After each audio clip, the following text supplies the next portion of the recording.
Thanks for making time to come on the show today. Please take a minute to introduce yourself and tell me about the work that you do. Sure. Yeah, so my name is Joe Machicote. I've been an HR executive for a little over 30 years. I don't want to date myself and give exact numbers, but my career started in hospitality in the kitchens, and then worked my way into management, and from management was picked to go into HR just because of my leadership style. Um, and I wasn't quite sure about that, but I was put into the training manager role. So after becoming a training manager, HR became very, very interesting to me. I started to learn all the different aspects, talent acquisition, payroll, benefits, you name it, I had done it. I worked my way into a division director of HR, and from division director, um, was tapped early in my career to be a chief diversity officer. And Hmm. I remember my response being, I don't know anything about diversity, just because I'm a person of color, so what's making me qualified for this? And they said, well, we just like your style, we like your people style, we love the way you build culture, and the culture that you provide and the way you teach others to do it. So became chief diversity officer, and that chief diversity officer role led into leadership and organizational development, which then led into my being a CHRO. So I like to say I'm a recovering CHRO because I went into that role, and while I loved doing what I was doing, I loved the company I was working for, I loved the people I was doing it with, it wasn't my passion. My passion was uh, really being steeped in the OD side and looking at things from a cultural improvement perspective. So today, I give myself an unofficial title of being a cultural engineer. And what that means is taking culture and treating it as if it is a business objective, which so many companies, I think they use the word culture and they flip it around. And, I think people use the word culture when it's convenient for them, like, saying to an employee or somebody else, that's not our culture. And I don't know that anyone really has a well-defined version of what their culture is. I mean, we all know what the nice words on the wall are. We know vision, mission, values, competencies, all of those wonderful things. I've never seen a company that says, here's the real deal. We don't like people. We don't like you. Just come to work and we'll pay you. Nobody says that, right? But That might be everybody's refreshing, though, honestly. right. Yeah, I know. But so what happens is everybody's got the wonderful definition, but how do Mhm. you live into the definition? What is the playbook for actually living into the definition? So, for instance, if I've got a wonderful, fluffy mission, what does that look like when two people that have to interact from team to team get into a heated discussion? What's the Mm. guidelines for that? So, I mean, you have to bring your mission stuff with you, but I those two people could actually argue, I am living within the mission. And even though they're not getting along as a team and they are clearly not performing a high performing team, because they can't see eye to eye and they can't get to that place. So to me, cultural engineering is about finding that stuff. What are the pieces that are missing? What's the words in between the words for how we actually behave our way into our vision, mission, values, competencies, and all of those things. So what does that look like? What does the action look like? What does the behavior look like? So that's the work that I do. I blueprint cultures, the same way people blueprint finance and marketing and all, and sales and all of the other functions of the business. Culture has to be blueprinted that way too. It's not good enough to say, hey, we've got a great culture. All right, well, define it. And people get stuck. So what makes Here's a the great statement. culture? Here's the statement, but how do we actually put that into action? Exactly. Right. I mean, if I ask someone about their finances, that it's very black or white. Either we are or we aren't Yeah. this year. But you ask about culture and you kind of get that fuzzy language of, typically given from the singular person's perspective of the culture, as opposed to what do I do to actually design and intentionally implement the culture as if it were a business activity. Hmm. I uh, I love that. I'm honored to be kind of in the presence of someone who's been in this work as it has evolved over the last 30 something years, I think you Yeah, said. oh, for sure. Um, what has changed in the most like different way or the unexpected way Mm. in the last handful of years? And when I say what's changed, I mean from what's important, uh, what are the important behaviors collectively in a culture these days? Yeah. So I think there's a whole lot more emphasis because things around us have changed, right? So we are all elements of our society, our upbringing, our socialization, just the environment around us continues to change. That inherently changes work. And it's amazing, growing up in my career, I always heard people say things like, well, leave your baggage at the door. Well, Hmm. you can't do that. You're going to bring your baggage with you. It's what you do to manage and maintain it when you get there. And the same thing is true about culture. What's going on in the outside is inherently going to affect what is going on inside the culture. Um, so I think when I think about the changes that are taking place right now, you've got a multiple number of generations that are working in the workplace. I forget what number we're up to now. It might even be 4 or 5 generations that are in the workplace because they have to be. Yeah. And sometimes that's financially related. I think there's a higher push on competition. The market is flooded with innovation and duality in the things that we present. I mean, I tell you, early in my career, I grew up in the hospitality business. Even the hospitality business has become cutthroat to Hmm. the point where we are going through, times of serious inflation, and all of the fast food companies are now trying to figure out how do they roll back prices so that they can compete with one another because there's so many choices. And not only are there choices on the consumer side, there's now choices on the employee side. And I can tell you to, kiss it and I'm out of here and go work down the street for 75 cents more. And that makes a huge, huge difference in somebody's life. So the way an employer now has to interact with an employer, an employer interacts with an employee, excuse me, um, that has changed too, because now I am practicing consumerism with my employees. So employees are asking, what's in it for me? The Yeah. same way a consumer is asking, what's in it for me? And now it's really up to the employer to deliver. Early in my career, I remember my boss, I remember talking to my boss about a reward and recognition program. And they said to me, you get a paycheck, right? Isn't that reward enough? That's it, right.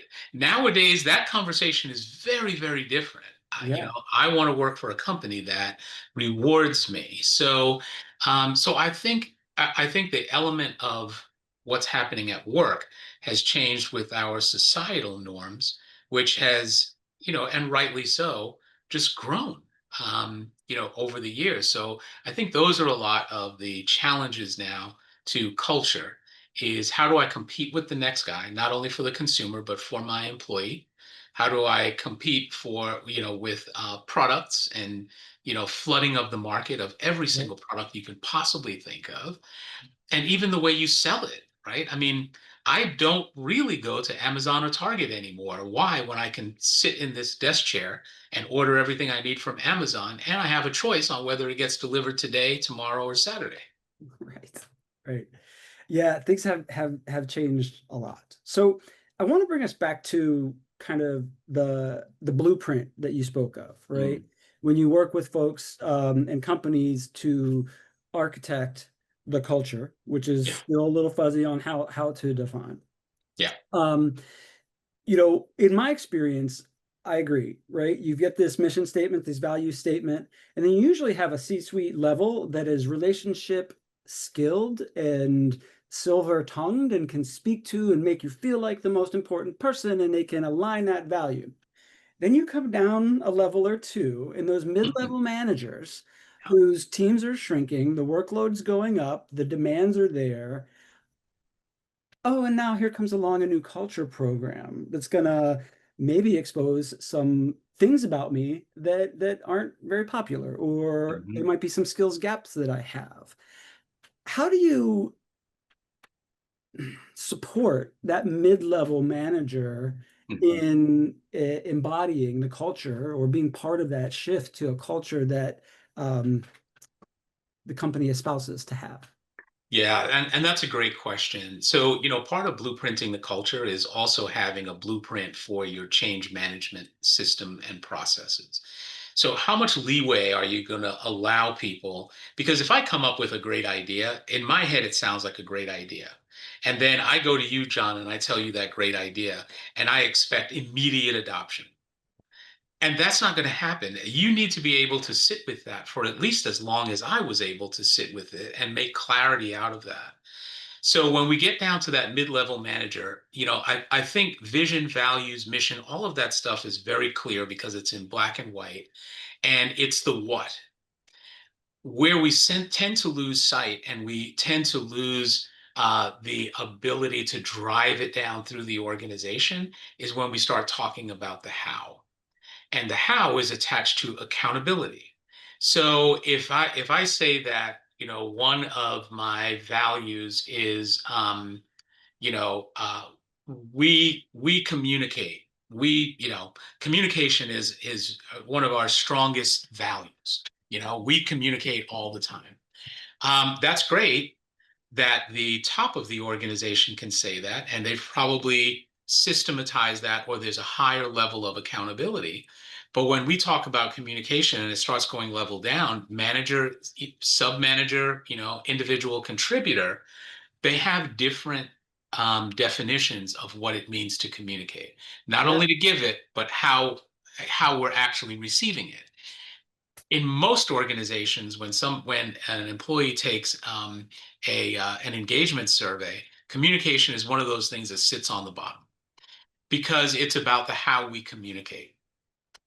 And I also don't think that for the most part, people are talking about the company talking at me. It's how they talk to me in general, right? So what I would do as a cultural engineer is number one, take a look and do a couple of focus groups and figure out, are you talking about the communications you receive or how we communicate with one another?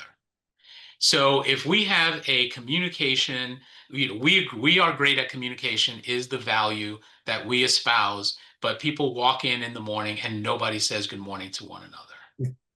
That's communication. So how do we then begin to take a look at that? Well, so what we need to now talk about is, so how do we build that communication? Well, number one, it starts with the individual, right? So one of the things that we have got to get better at training people is about their own self-mastery techniques. Who do they bring to work every morning? What's the mantra that they lead with in their head? So for instance, my personal mantra is, I'm going to leave everything and everyone better than I found it. What Mm, if I could teach that to everybody so that when I communicate, if I'm communicating through that lens, it's a very different lens than, I'm just going to learn and do what I see happening around me. People don't say good morning to each other. Well, congratulations. That's a culture too. right, right. But the how is now not meeting the what, which is the words, the vision, the values, and so on.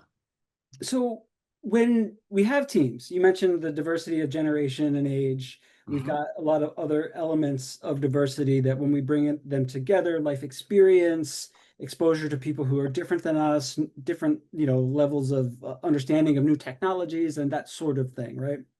Um, how does this communication piece like fit into it when times are tough or conflict is involved? Because Mm. communication, I feel like, is a lot easier when it's all good and like, look at me, I'm communicating well and it's all happy or inclusive. But then when it's not meeting that mark, what are some guiding principles or ways that you would bring that conflict communication into Yeah. the fold? Yeah.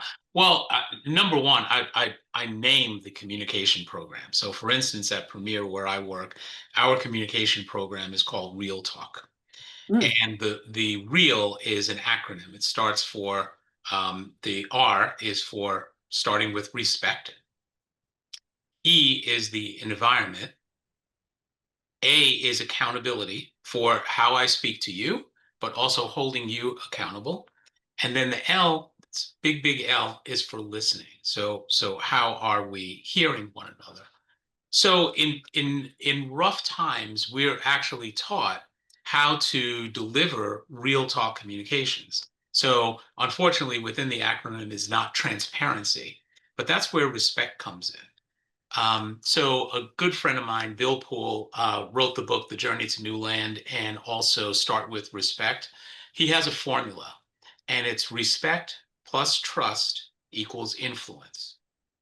So we teach this formula because in order to actually influence somebody, they have to respect and trust you. Well, how do you respect and trust them? Well, it has to start with your language and communication, right? There's only two ways to build a relationship: what I say and what I do. If those two things don't match, it's going to be really hard for you to build a relationship. But that's, as human beings, those are the only two ways that we have for building a relationship: what I say and what I do, my words and my actions, right? And those two things equal behaviors. So you can actually teach this and you can blueprint it. And we actually have a real talk manual and website for how we're going to have these discussions. So much so that we have it even down to our meeting programmatics. So you've heard of the meeting after the meeting, right? Oh yeah, Those. I've participated in many of those. Oh, me too. I have agended, invited people to them, and led them, um, and it's awful behavior. But what if inside a meeting, the person that was leading it, or say, came to a big decision, instead of looking around the room and saying, "All right, everybody good?" and nobody really responds. Maybe a couple of people shake their head, whatever, and everybody walks out of the room. That is misalignment. But what if before that meeting ended, we said, "Hey, I want to make sure everyone is good. I'm going to go around the room now, and I would like everybody to consider what we have on the table, Hmm. and I want you to give me one of three words: accept, decline, or counteroffer. And by the way, if you decline, you have to have a counteroffer." So I'm gonna start with you, John. Accept, decline, or counteroffer. You say, "Hey, accept." Right? Okay, Mary. I decline. Okay, why do you decline, and do you have a counteroffer? By the time we finish going around the room, right? Because we're in a meeting and we have to get to a decision. So it's majority rules. It's not everybody has to agree, Hmm. but we have to get the majority in the room to agree. And then we have to make a commitment at that point as a team to say, the majority of the people in this room are moving forward with this.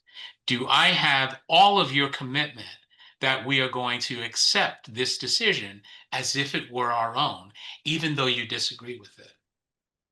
Instead of going outside the room into a meeting after the meeting where you really can't get anything done, the decisions aren't being heard. To me, some of the best ideas come out of people who decline and then have a counteroffer. Yeah. And Oh yeah. they make the decision so much richer and so much better. But that's what I mean by a communication system, is actually naming what you have, and then and saying, "Hey, we have an agreement methodology post meeting or for big decisions. We actually agree this way," as opposed to not addressing it at all. Hmm. Because now your vision, values, and mission, that stuff is not going to help you at that moment. It Right. might help me as an individual based on my definition of vision, values, and mission. But what is the we definition of how we execute vision, values, and mission? I want to like play devil's advocate here a little bit, right? Mhm. On the because I like this approach. And I would make room for different thinking styles. Some people on the spot like that could be, Hmm. alienating. But let's say, right, a well-intentioned leader follows this mode, right? And the majority of people say this is what we're moving forward with. Um, what if there was a few people that maybe felt like outsiders to the group for whatever reason? Maybe they Hmm. were the only two women, the only two Hmm. LGBT people or whatnot, and didn't feel safe in the moment to express that, right? Yeah. Yeah. And then it's maybe a blind spot that this leader had. Hmm. How do you get to the learning when somebody whose self-image as a leader is challenged by some feedback from a small group of people? Like, hey, Yeah. you might have a blind spot here. Hmm. Of course, all the people that look like you are agreeing to something, and that is the majority, but this is an important view. And making these type of mistakes is not very safe to do out in front Right. of folks, right? People are very afraid of doing this. Hmm. They want to do the right thing. How do you handle a sensitive kind of challenge to and an opportunity for growth for sure, but there's such a high stakes feel to that on both Yeah. sides? Is it safe to bring up this? Do they really want this feedback? Oh my gosh, what do they think of me because I didn't see that until they brought it up? Hmm. Like how do you handle that type of situation? Yeah. So, and I mean, that kind of stuff is always going to happen. I think being prepared for it. So, like within the real talk conversation, there's an element of the E in the environment is about creating an environment of safety Hmm. and Like psychological safety? exactly. Okay. And with a non-retaliatory, um, you know, some people are going to be hard to change. And what I would like to know or like to say is, for a lot of people that are not coming along with that, because this the cultural system is also built into our performance reviews and things like Hmm. that too. So Part of the there are accountability. anchors for behavior where where in a lot of places that accountability for behavior doesn't really exist. Right. So, we do a performance appraisal and it's, well, that guy brings in the money all the time. Yeah, but he leaves dead bodies wherever he goes. Right. That's not okay. So within the cultural system, you also have to look at how well are people executing the cultural programming that you're putting down, because it's not designed to hurt anyone. And for those people that are uncomfortable, a lot of people will bring that uncomfort with them based on where they actually had something happen to them before. So it's typically based on some sort of past experience, and that past experience could have actually happened right in that room. Hmm. So being, I think, consistent in the behavior to, hey, you know what? Again, you're not going to you can't influence me unless I respect and trust you. So for that individual, they have to build that environment of respect and trust in order for that person to even want to speak up. But what I've found with people, and this is just my own observations, when you keep going through these habits, people will eventually go on as long as they see that there's not some sort of retaliatory aspect to what it is we're trying to do. But I can't just tell somebody that. They actually have to see it, and it's got to be done in repetition. But the Hmm. moment that it happens, it, you got to start again. The paradigm just shifted. You have to start again from zero, because now that person has lost trust, they've lost respect. You can no longer influence them. Yeah. Yeah. One of it's a challenge that I've seen through my career, right? Yeah. Often. So thank you for that perspective. And in the work that I do now, coaching leaders to create psychologically safe, inclusive cultures is one of the first things is to help them understand if they know how to apologize like fully, Right. right? Like, and not, what is it, faux apologize, or I'm sorry that you're upset, but to really own, even Right. though they didn't mean it, that there's an impact to their action, that they're taking this feedback seriously. Um, and that they're going to do something different. They're going to try something different, right? And Hmm. that level of commitment, I think, is so important. And I'm hearing kind of echoes of that in this real talk space where people need to have an opportunity to make right something when they get that feedback, or Yes. or to internalize and grow from that and practice, so to speak, and not leave a trail of bodies, maybe a little bit of folks like wounded, but like we can heal from those things. And when it's done right, I feel like sometimes the bonds are way stronger because of that, instead of, Yes. fake. Exactly. And being able, I mean, you talked about something really, really key here, which is the ability to apologize. And it is so hard for human beings to apologize because you're admitting you're wrong. And we live in such a culture of you're right or you're wrong, as Mm. opposed to being able to live in that gray area where, maybe I'm mistaken, but Oh, maybe I have the courage to apologize and you have the courage to kind of meet me where I am and help educate me more, right? yeah. I'm this the culture that we're in and the times we're in, we have gotten so far apart with that I think it's really become hard for people to speak up and be able to show their different sides without somebody trying to cut them down because of the way that they're approaching things. But it's all, I mean, just people have become so nasty about that stuff.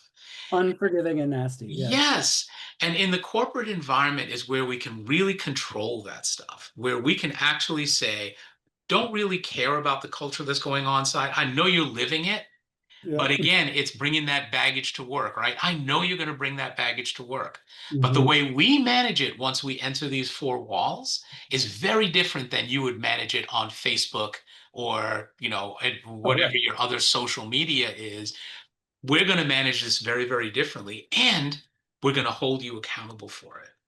So, John, last time we got together, I shared with you, I just wrote a book. It's called Own Thy Stuff. Yes. And Well, it's not really called that, right? I mean, yeah, I right. noticed there's a So little yeah, scratch you through, but I started get with it. can I use the language on your Oh, yeah, show? it's my Okay. podcast. All Yeah. right, cool. Yes. It's Own Thy Shit. And on the cover of it, the SHI is kind of scratched out because I thought about it and I said, owning your shit is also about owning your language and owning your behaviors, right?